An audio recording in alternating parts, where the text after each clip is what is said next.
So మొత్తం మీద మాధురి ఘటన ఏదైతే ఆత్మహత్య చేసుకుంటానని ప్రయత్నం చేశాను నేను, అందుకే ఎదురుగా ఉన్నటువంటి కారుని ఢీ కొట్టానని చెప్పి మాధురి చెప్తుందో దాని వెనుక కూడా అనేక ప్రశ్నలు ఉత్పన్నమవుతున్నాయి, అనేక అనుమానాలు తావిస్తున్నాయి, అనేక సందేహాలు కూడా బయటపడుతున్నాయి. చాలా మంది కూడా ఇదంతా ఒక డ్రామా అంటూ కొట్టిపారేస్తున్నారు. కానీ తన పిల్లల్ని రోడ్డుకి ఈడ్చారు, తనకి ఎవరు కూడా దిక్కులేని పరిస్థితిగా మారిపోయింది, తనని అవమాన పాలు చేస్తున్నారు, ట్రోల్ చేస్తున్నారని ఒక ఇబ్బందులు పడి నేను ఆత్మహత్య ప్రయత్నం చేస్తానంటే కూడా మాధురి చెప్తోంది. ఒకసారి ఈ ఘటనపై దువ్వాడ శ్రీనివాస్ కుటుంబీకులు, దువ్వాడ వాణి ఆయన కూతురు ఏమనుకుంటున్నారో విందాం. ఏం మాటలు సార్, నాకు ఆవిడ ఎవరు నాకేం తెలుసు. నేను పరిచయం చేయడం పెట్టి ఎవరిళ్ళల్లో పడితే వాళ్ళ ఇళ్ళల్లో దూరిపోయి వాళ్ళ కుటుంబాలను నాశనం చేసేసి డ్యాన్స్ పేరు పెట్టుకొని కోలాటం అని చెప్పుకొని నా దగ్గర పెద్ద పెద్దోళ్ళు వస్తారని నేను ఇంటర్వ్యూ చేశాను. చెప్పుకొని ఎంతోమంది భవిష్యత్తులు బ్లాక్మెయిల్ చేసేసుకుని చెత్త పనులు చేసేసుకుని నా భర్త ఒక ఎన్ఆర్ఐ అంటది, నా అత్తమామలకు గౌరవమైన కుటుంబం అంటది, అత్తమామలు గౌరవం నువ్వు ఇలాగా నీ అత్తమామ గౌరవం ఇలాగ ఇంకొక ఇళ్ళల్లోనే వచ్చి ఉంటావంటే, డ్యాన్స్లు వేసుకుంటావంటే, వీడియోలు తీసేసుకుంటావంటే. ఎక్కడైనా సమాజంలో ఒక పెద్ద మన ఒక్కొక్క కూతురు ఉంటే, ఒక 10-15 సంవత్సరాల పిల్లలు ఉంటే ఫ్రెండ్స్తో బయటకు వెళ్తారంటే, ఒక షాప్కి వెళ్తారంటే ఆచితూచి పంపిస్తా. నీకు పెళ్ళైన ఆవిడ, నీకు ఒక భర్త ఉన్న ఆవిడవి, నువ్వు 3 ఆడపిల్లలతో ఉండి నువ్వు వచ్చేమో ఇంకొక ఫ్యామిలీలోకి ఎంటర్ అయిపోయి ఫ్రెండ్ అని అంటావా? ఎవరు అమాయకులు? సొసైటీ దాన్ని ఏమైనా హర్షిస్తుందా? ఏం మాటలు సార్, నాకు ఆవిడ ఎవరు నాకేం తెలుసు. నేను పరిచయం చేయడం పెట్టి ఎవరిళ్ళల్లో పడితే వాళ్ళ ఇళ్ళల్లో దూరిపోయి వాళ్ళ కుటుంబాలను నాశనం చేసేసి డ్యాన్స్ పేరు పెట్టుకొని కోలాటం అని చెప్పుకొని నా దగ్గర పెద్ద పెద్దోళ్ళు వస్తారని నేను ఇంటర్వ్యూ చేశాను. చెప్పుకొని ఎంతోమంది భవిష్యత్తులు బ్లాక్మెయిల్ చేసేసుకుని చెత్త పనులు చేసేసుకుని నా భర్త ఒక ఎన్ఆర్ఐ అంటది, నా అత్తమామలకు గౌరవమైన కుటుంబం అంటది, అత్తమామలు గౌరవం నువ్వు ఇలాగా నీ అత్తమామ గౌరవం ఇలాగ ఇంకొక ఇళ్ళల్లోనే వచ్చి ఉంటావంటే, డ్యాన్స్లు వేసుకుంటావంటే, వీడియోలు తీసేసుకుంటావంటే. ఎక్కడైనా సమాజంలో ఒక పెద్ద మన ఒక్కొక్క కూతురు ఉంటే, ఒక 10-15 సంవత్సరాల పిల్లలు ఉంటే ఫ్రెండ్స్తో బయటకు వెళ్తారంటే, ఒక షాప్కి వెళ్తారంటే ఆచితూచి పంపిస్తా. నీకు పెళ్ళైన ఆవిడ, నీకు ఒక భర్త ఉన్న ఆవిడవి, నువ్వు 3 ఆడపిల్లలతో ఉండి నువ్వు వచ్చేమో ఇంకొక ఫ్యామిలీలోకి ఎంటర్ అయిపోయి ఫ్రెండ్ అని అంటావా? ఎవరు అమాయకులు? సొసైటీ దాన్ని ఏమైనా హర్షిస్తుందా? మేము ఎప్పుడు రోడ్డు ఎక్కలేదు, మాకు ఆవిడ ఎవరో తెలియదు, మేము ఆవిడ కోసం ఎప్పుడు మీడియా ఎక్కలేదు. ఆవిడ మమ్మల్ని రోడ్డుకి ఈడ్చేసింది.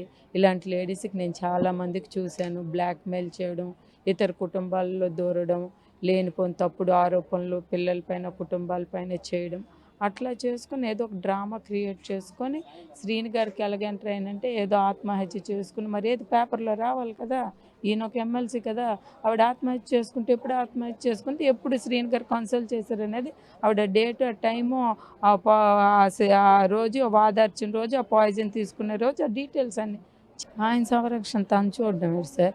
నవ్వుతాడు ఆవిడనే. ఆవిడకి అనకూడదు కానీ ఉండడానికి తినడానికి ఒక ఆవిడ బతికేటే ఫస్ట్ ఆవిడకి చూసుకోమనండి. 10,000కి 20,000కి 30,000కి ఇతర జీవితాలతో ట్రాప్ చేసేసి వాళ్ళకి టూరులు రమ్మని చెప్పేసి నువ్వు 30,000 పట్టుకొనిరా, 40,000 పట్టుకొనిరా అని చెప్పేసి ఎదుటి వ్యక్తులు వాళ్ళతోనే టైం పాస్ చేసిన వ్యక్తి ఇతరుల జీవితాలు ఆయన మా ఫ్యామిలీ లైఫ్ని ఆవిడ చూస్తుంది. ఆవిడ బతికేట ఆవిడ చూసుకో. ఆ పెట్రోల్ బంక్ నాకు ఉందంటుంది. ఆ పెట్రోల్ బంక్ ఎవడు కట్టించాడో కూడా ప్రజలందరికీ తెలుసు. దాని బతికేంటో కూడా ప్రజలందరికీ తెలుసు. ఏదో హైలైట్ చేసుకొని నిన్న మీరే ఇంటర్వ్యూస్ కామెంట్స్ చూడండి. ఆ ఇంటర్వ్యూ దగ్గర ఒక్క కామెంట్ అయినా గుడ్ కామెంట్ ఉందా?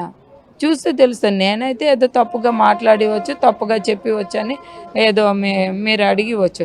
కామెంట్స్ చూడండి, ఎవరు నమ్ముతారు?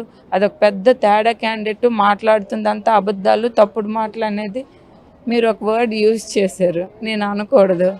మరి నా క్యారెక్టర్లెస్ ఆవిడ ఎట్లా మాట్లాడుతుంది అనేది ఆ తెలుగులో ఏదో సామెత ఉంది అని చెప్పారు కూడా. ఆ సామెత నాకు చెప్పడం కూడా రాదు. సో నేను చెప్తున్నాను, అట్లాంటి లేడీస్ ఏమైనా మాట్లాడతారు, ఏమైనా చేస్తారు. మా ఫ్యామిలీలో ఎంటర్ అవ్వడానికి ఆవిడెవరు? మా పర్సనల్ ఇష్యూస్లో ఎంటర్ అవ్వడానికి ఆవిడెవరు? ఇక్కడ ఆవిడ అర్థమైపోతుంది ఆవిడ ఎలాంటి చండాలమో, ఎలాంటి వరస్ట్ క్యాండిడేట్. రమ్మని చెప్పండి, వస్తే తేలుస్తారు పోలీసులు, చట్టం అన్నీ తోలుస్తాయి. అప్పుడు ఉళ్ళుకో తీరిపోద్ది. ఇలాంటివి ఏంటి మాటలకి దీనికి ఇదైపోయే పరిస్థితి లేదు. మనం గౌరవమైన కుటుంబం కాబట్టి ఇప్పుడు వరకు ఆగాం. మా ఫ్యామిలీ కానీ మా పిల్లల్ని కానీ మేము రోడ్డు మీదకి రాకూడదు. ఇలాంటి పనికి మళ్ళీ అతనికి ఈవిడికి ఏడు సంబంధం. ఒక క్షణం ఫ్రెండ్ అంటది, ఫ్రెండ్తో వెళ్ళాను అంటది, ఒక క్షణం నేనేదో ఊరు పోసుకొని చచ్చిపోతే వాదార్చంట అంటాడు, ఒక క్షణం మీ ఇంటికి నేను రానా వండనా అని అంటది, ఇంకొక క్షణం మీరు ఫ్రెండ్స్తో టూర్ వెళ్ళరా అంటది. ఆవిడ జీవితం ఏదైనా ఉంటే వ్యక్తిగత జీవితం ఆవిడకి చూసుకోమనండి. మా ఫ్యామిలీ మ్యాటర్స్తోనే ఇలాంటి పిచ్చి పిచ్చి మాట్లాడుకొని రోడ్డు ఎక్కితే మేము కూడా ఊరుకునే పరిస్థితి ఉండదు. ఆవిడ ఏదో హైలైట్ అవ్వడానికి మా ఫోకస్ అవ్వడానికి 2 కోట్లు అంట పార్టీ కింద పెట్టిందంట. అది కూడా నేను విన్నాను. కాయలు వెంకటరెడ్డి గారు ఉన్నారు. ఆవిడ ఏం ఎలక్షన్లో 2 కోట్లు పెట్టింది పార్టీకి అడగమనండి. ఇలాంటి చీపు బ్లాక్మెయిల్ చేసేసి డబ్బులు తినేసి వైన్కి ఇచ్చిన డబ్బులు కూడా తినేసి రకరకాలుగా పార్టీని డ్యామేజ్ చేసేసి